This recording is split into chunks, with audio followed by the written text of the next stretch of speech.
Hey guys, come on in and see what's been happening.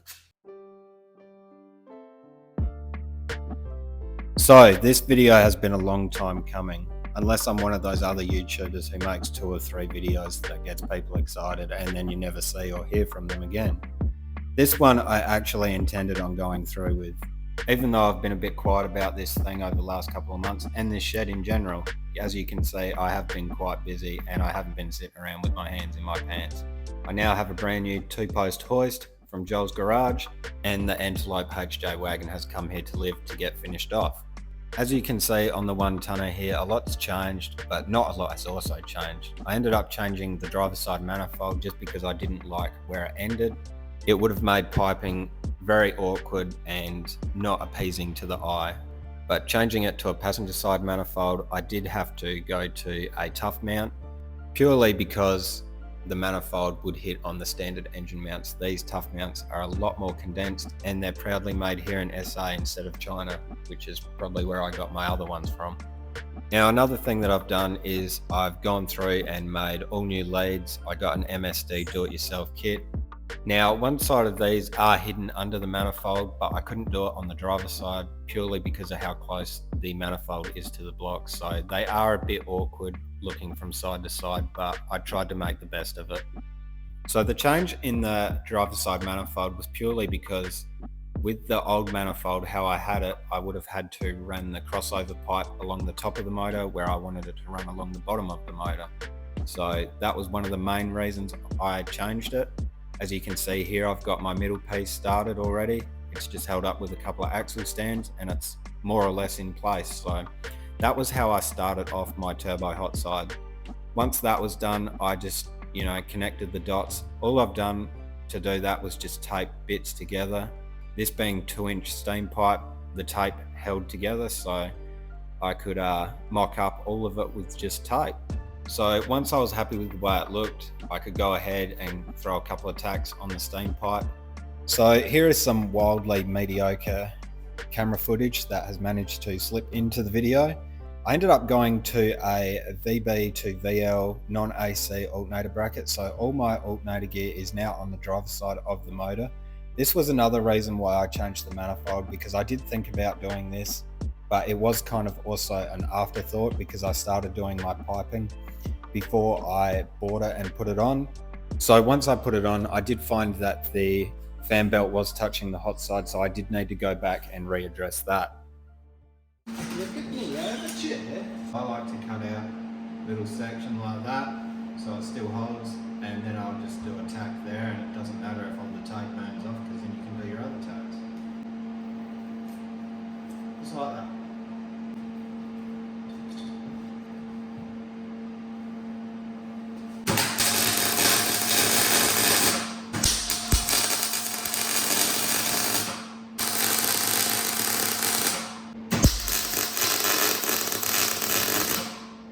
Go yeah, brother. So I've changed up the angle of the dangle. This does accommodate the belt for the alternator. I should have known, but this looks a lot neater. As you can see, I got to fit in a little bit there. I've got it marked out and in the circular saw, but it's night time and I don't want to piss off my neighbours, so that'll wait till tomorrow morning. All right, so we are back pretty much where we started. As you can see, I now have a lot more clearance here and it looks a whole lot nicer. It's only tacked in just for the time being. All done up to my V-band. Yeah, quite happy with it all. Looks a lot nicer. Can't really see it there. Well, you can see the clearance there. Haven't really been filming. I kind of, start pottering in the shed and, things happen like that. So now that that's done, I'm starting to do the, the turbo end of things. Flip him over. The turbo end of things. So I've made this up. I'm hoping, it goes somewhat like that. Like that. Maybe about down there. And so he'll go to there, he'll go to there. I might have to, take a bit out the inner guard, so be it. we'll see how that goes. But all I did for this was I got a 90, a short 90, and cut that out. And then I sat another 90 in there and then traced it and then cut it. And then, you know, just tickled it up with the grinder and whatnot. And we have this. Now, I do have one problem, which is there is a bit of how you're going on there. So what I plan to do is stick this on here. And now it looks like this. No movement, maybe a smidge.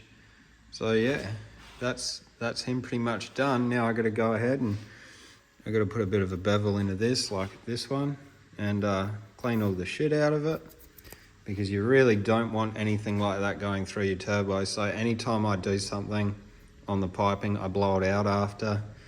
And yeah, might have to get rid of some of the old welds like there as well, but it's coming up, you know, somewhat okay. I've never done this before. Now the hardest part about this, that no one's going to tell you, except for me because I'm an idiot, is when you get to the point of trying to mount your turbo, and you've got to make it on a hella angle so it looks, you know, pretty cool, is that trying to get your pipes where you want them and, you know, caressing a turbo, if you want to call it that, is a fucking nightmare. But I think I've got something. I think that'll do. So I'm going to tack that together and it'll be in the totally wrong spot. Alright, now how am I going to do you? Is that going to work? I'm going to have...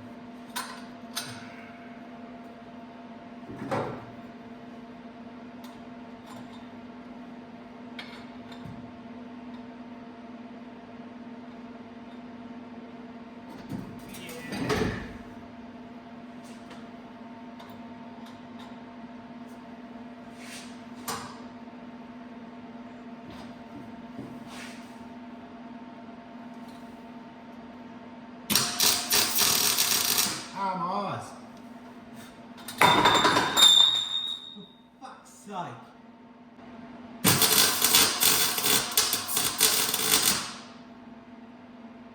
I don't know why I'm looking away now, it's already done. I can't see a fucking thing.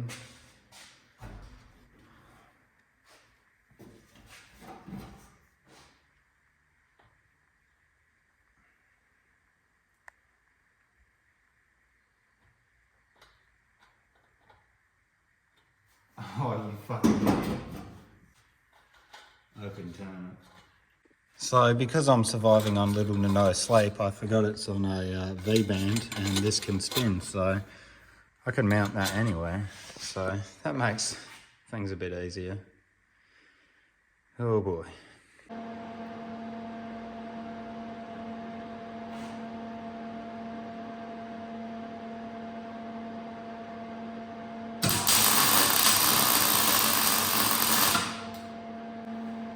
That'll do, pig. That'll do. Look out, buddy. Alright, I don't know how I'm going to film this without my head, hands, or other parts of me getting in the way, but I'm looking at going like this with a short radius 90 and then a 180 and going like that and having him loop around to the turbo. Might actually shave a bit off this so it's angled so I can have it like that. I think that'll be a bit nicer, a bit more of a gap between these pipes. But I reckon we might be able to do something with that. Or I'll wreck a bend trying to.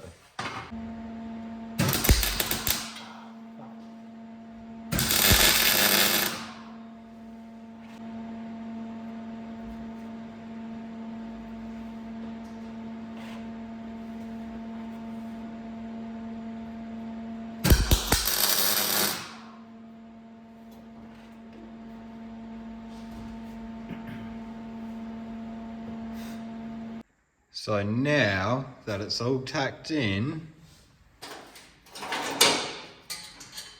get to pull it apart again.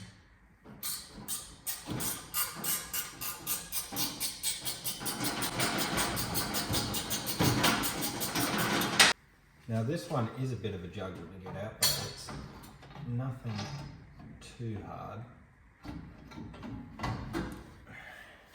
The studs are longer on this one, so makes it a bit difficult, but this is him.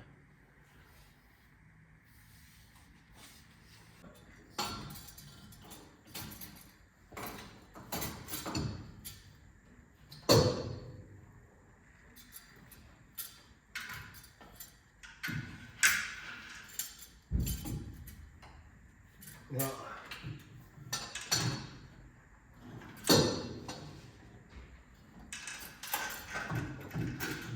it doesn't help that I've got axle stands there.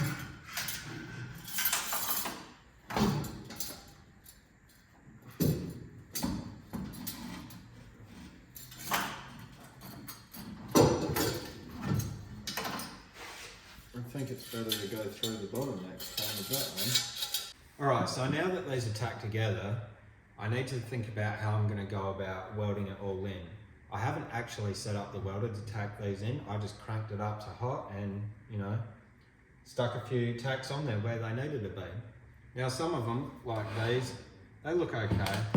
They hold, they're penetrated, it does the job. But there's a few ways I could go about it. I could get someone to weld it all up and pay them. That's not going to happen. I could tune the welder as I'm welding these and, you know, get air leaks everywhere and, you know, waste a whole bunch of money. Or I could give in to my intrusive thoughts and jump on Facebook and go on a welding group and ask someone how I should set up my welder. So let's do that.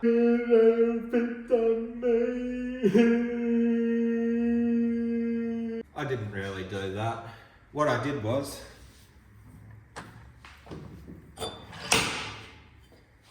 I got my scrap pieces and I set them up how I've set these up, and I put welds on them until I was happy with it.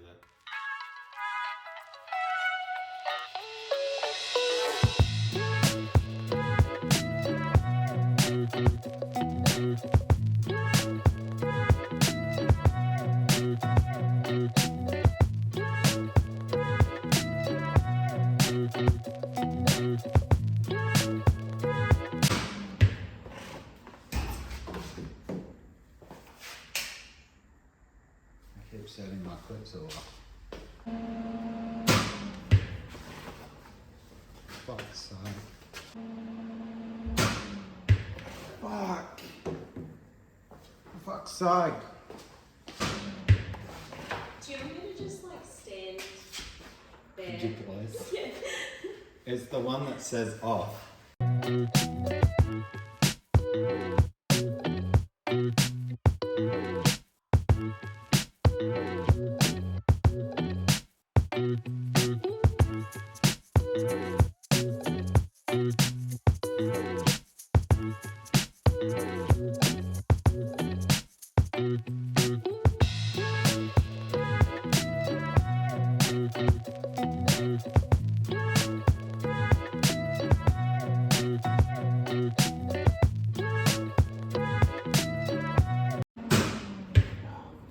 You fucking come to the thing.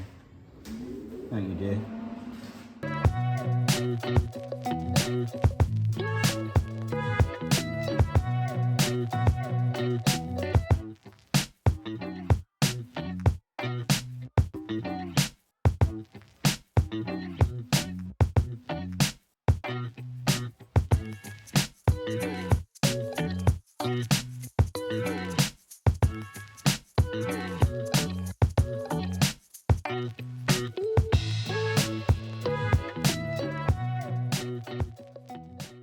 They ask you how you are, you just have to say that you're fine when you're not really fine, but you just can't get into it because they would never understand. So I might have snapped the ear off the manifold.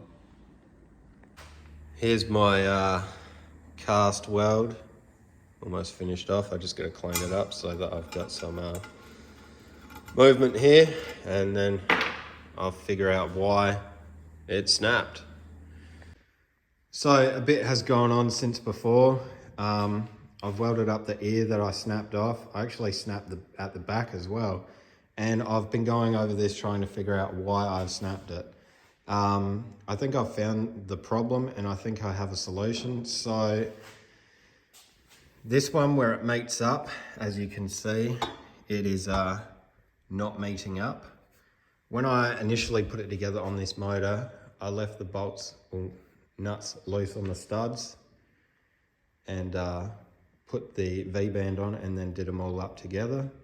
And I think that's where I missed this problem. So my solution for this is I'm going to get I've got a flex bellow that I'm going to put right here where the line is. So put it right there so it's in between that and that. And hopefully when I cut this off, I can realign this and put it on there. And then I can deal with it with the flex bellow from here onwards. And so that will bolt up. So I need to take this one off and cut it.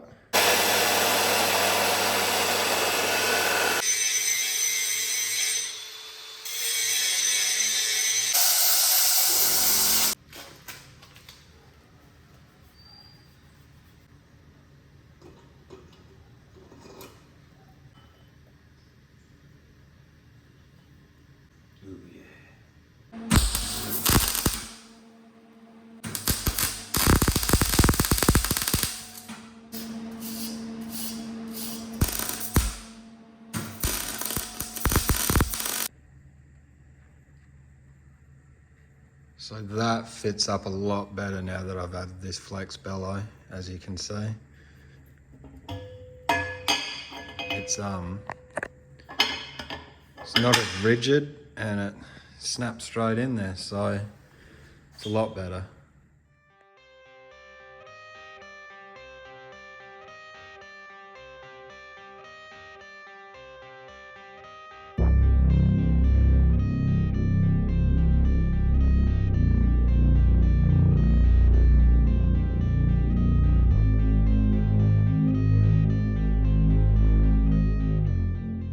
Poor man pays twice. I could have avoided a lot of this if I put a flex bellow in to begin with. But there it is. That's my interpretation of a hot side on a early headed Holden 308 going into a H series Holden. So if you like the video, don't forget to like, comment, subscribe, all that jazz. And if you don't, I may develop a complex and become more cringeworthy. So please like, comment, and subscribe. Thank you.